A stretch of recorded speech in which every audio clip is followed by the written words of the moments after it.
we're talking about Steph Curry here. Like, you got to get it done. At some point, we can't just keep talking about them trying to go fishing and they throwing the bait out in the water. Like, Steph is not just sitting around saying, I want to play for fun. This man played at an all-NBA level last season. Like, everyone is making powerful moves while Mike Dunleavy is just sitting there on his hands. The pressure is on him to do right by Steph. Steph Curry has won 4 championships. He changed basketball forever. He turned shots that used to get players benched into shots kids now practice every single day. He is the greatest shooter the game has ever seen. And right now, Steph Curry is trapped. The Golden State Warriors went 37-45 last season.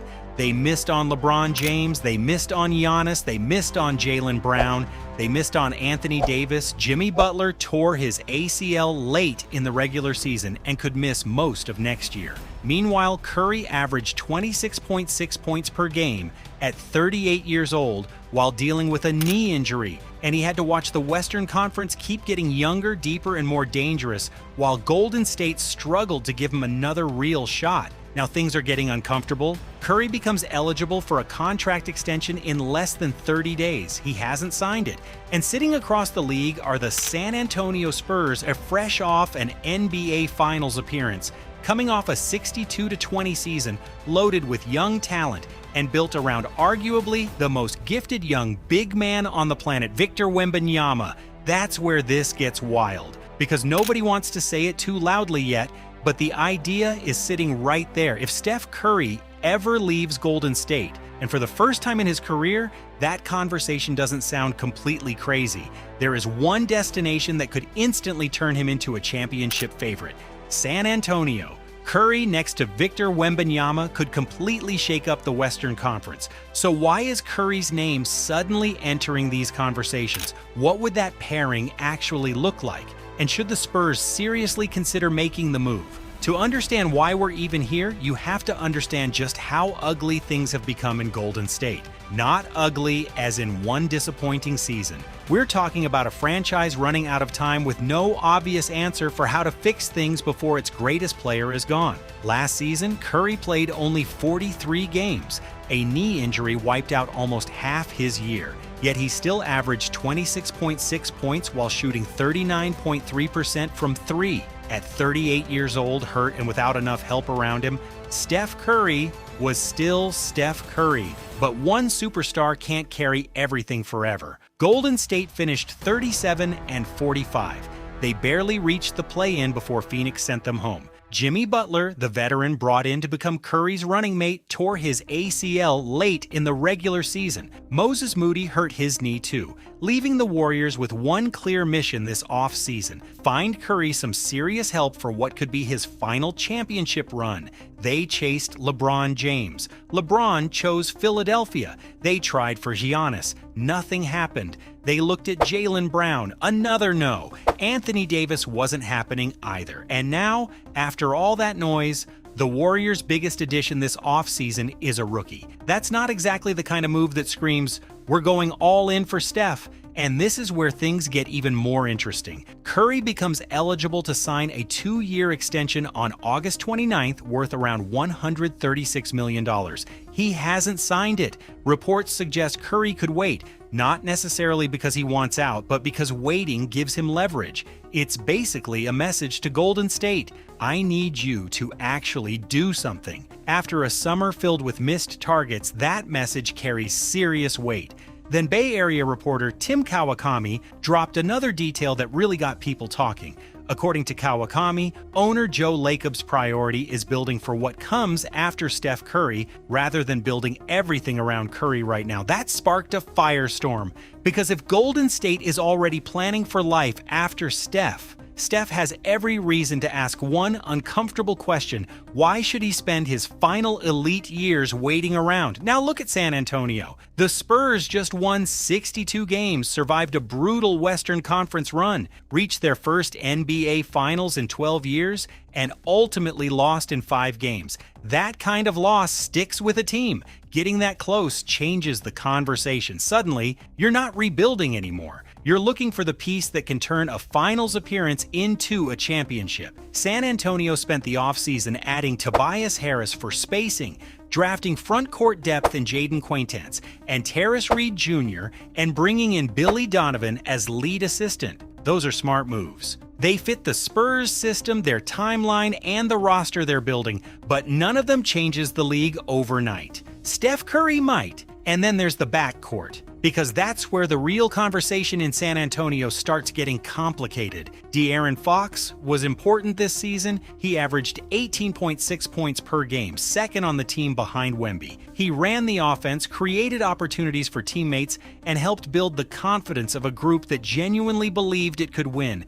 The Spurs probably don't reach the finals without him. But Fox entered the finals dealing with the high ankle sprain he suffered against Oklahoma City, and he never looked completely right afterward. He averaged just 12.8 points on 34% shooting in the finals, followed by that Game 4 moment San Antonio fans won't forget anytime soon. But here's the bigger issue. This isn't about blaming Fox for losing the finals. It's about asking whether San Antonio's current backcourt has a ceiling. Dylan Harper was already giving them 12 points per game on 46% shooting as a 20-year-old in the NBA Finals. Stephon Castle keeps improving month after month. Those two look like major pieces of San Antonio's future. Meanwhile, starting next season, Fox will cost $51 million.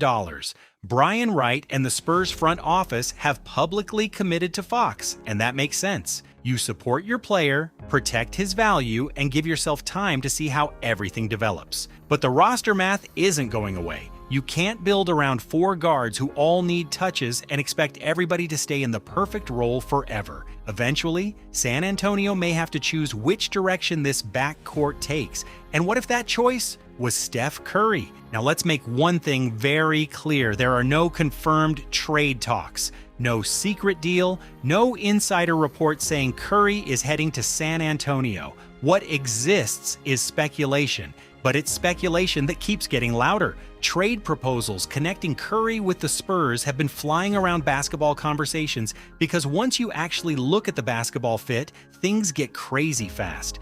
Victor Wembanyama, at 22 years old, is averaging 25 points, 11.5 rebounds, and 3.1 blocks per game. He's the Defensive Player of the Year. He's locked into San Antonio long-term, and he's already developing into the kind of superstar franchises spend decades searching for. Then imagine putting Steph Curry next to him. At 38, Curry remains the greatest shooter in basketball history. He owns the all-time three-point record with 4,248 made threes, sitting comfortably ahead of everyone else, and that's what makes his game so interesting at this stage. Curry doesn't survive purely through explosive athleticism. His game is built around shooting, movement, spacing, reading defenses, and forcing defenders to panic the second he crosses half court. Now picture that next to Wembanyama. Go under Curry's screen, Steph fires the three, hedge aggressively, Wemby rolls toward the basket with space. Send extra help toward Wemby in the post. Curry is waiting outside with nobody close enough to recover. Defenses would basically be choosing which problem they want to deal with on every possession. And remember, San Antonio is already sitting among the championship favorites alongside Oklahoma City. Add the greatest shooter ever, and suddenly, this isn't just another contender. On paper, it becomes one of the nastiest offensive-defensive combinations in basketball. But then comes the price. Curry is owed $62.6 million next season before becoming an unrestricted free agent. That's potentially one season. So what exactly is 1 year of Curry next to Wembanyama worth? Bill Simmons floated Fox plus 4 first-round picks. Other hypothetical packages have included Fox, Carter Bryant, the 2027 Hawks pick, the 2028 Boston pick, and San Antonio's 2028 first-rounder going back to Golden State. That's serious draft capital. Golden State would potentially receive a proven point guard in Fox, locked into a long-term contract, while also collecting picks that could help build whatever comes after the Curry era. So from the Warriors' perspective, there's at least logic behind the idea too. But here's why this conversation feels different from the usual aging superstar gets traded story. Normally, the team chasing the veteran superstar is desperate. Their championship window is closing, they're running out of options, and they're willing to throw everything on the table. San Antonio isn't desperate. They just reached the NBA Finals. They have one of the most talented 22-year-olds in basketball locked into their future. Castle is developing. Harper is developing. The roster is young, deep, and already capable of competing at the highest level. They're not trying to rescue a sinking team. They're asking whether one massive move could turn a contender into the favorite. And that's where the Curry hype needs a reality check. Because as terrifying as this pairing sounds, there are serious risks. First, Curry is 38 years old and played only 43 games last season. That knee isn't something San Antonio can simply ignore. Yes, elite shooting tends to age better than athleticism, but availability becomes more dangerous as players get older. If San Antonio trades Fox plus multiple first-round picks for potentially one season of Steph Curry, they're making one enormous bet. That Curry stays healthy long enough to make that season count. Given Curry's recent injury history, that's nowhere close to guaranteed. Then comes the second problem, money. Curry is owed $62.6 million next season, while Fox's extension starts around $51 million. Making those salaries work would be extremely difficult without Fox becoming the main matching piece. Basically, if Curry comes in, Fox almost certainly has to go out, and that's where this becomes a massive gamble. For all the questions raised during the finals, Fox is still a 28-year-old two-time All-Star who just helped San Antonio reach the biggest stage. Trading him for a 38-year-old Curry on potentially a one-year deal only looks genius if you finish the job. If Curry gets hurt, if the chemistry isn't right, or if another contender like New York is simply better, you don't get those picks or Fox back. Then there's the third argument, and this one might be the strongest reason to stay patient. San Antonio might be exactly the kind of organization that doesn't need to make this move. They reached the finals while keeping their young core intact. Castle is rising, Harper is rising. Wembanyama is only 22 years old. The gap between San Antonio and a championship exists, but maybe it isn't big enough to justify blowing up part of the future for one season of Curry. Wemby could be in San Antonio for the next decade.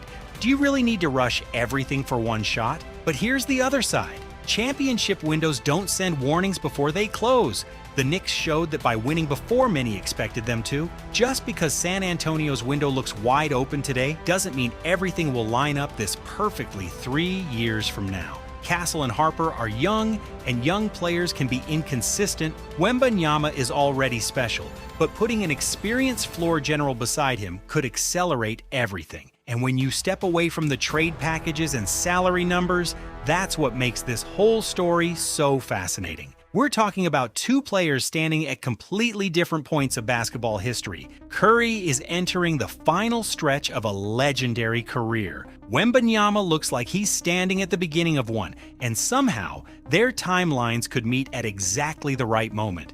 Now, Curry has never played for another NBA franchise. He has repeatedly said he wants to retire with Golden State, and serious reporting from Shams Charania and ESPN has pointed toward mutual interest in Curry eventually finishing his career as a Warrior. He hasn't demanded a trade. He hasn't publicly said he wants out.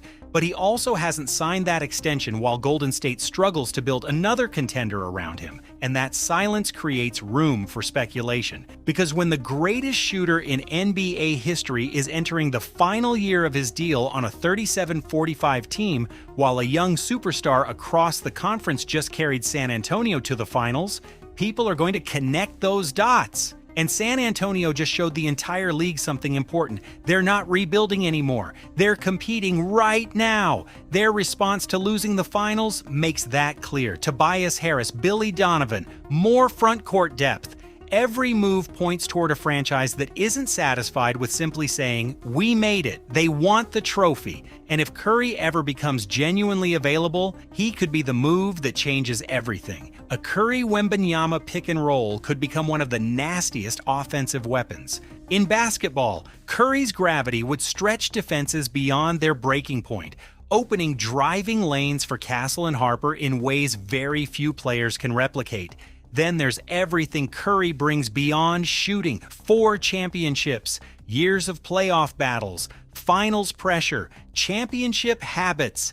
That's exactly the kind of veteran presence that could matter when a young team reaches May and June and every possession suddenly feels 10 times heavier.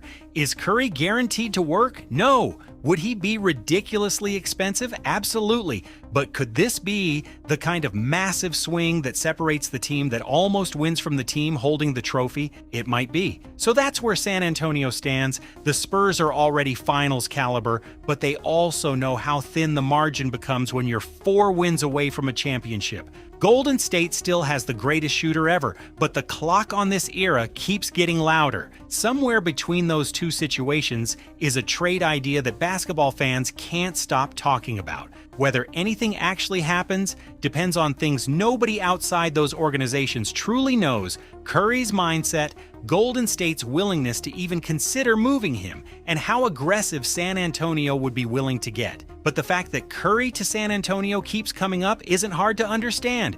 People see the basketball fit, they see Wemby, they see Curry, and they immediately imagine how unfair that combination could look. That's what makes San Antonio dangerous right now. They're already good enough to compete for a championship, but they also have enough young talent and assets to potentially chase something even bigger. So drop your take in the comments. If you're running the Spurs, are you trading Fox and major draft capital for one shot with Steph Curry? And if Curry ever does leave Golden State, where do you think he ends up? Hit the like button if you want more NBA stories like this, and subscribe to the channel so you don't miss what happens next.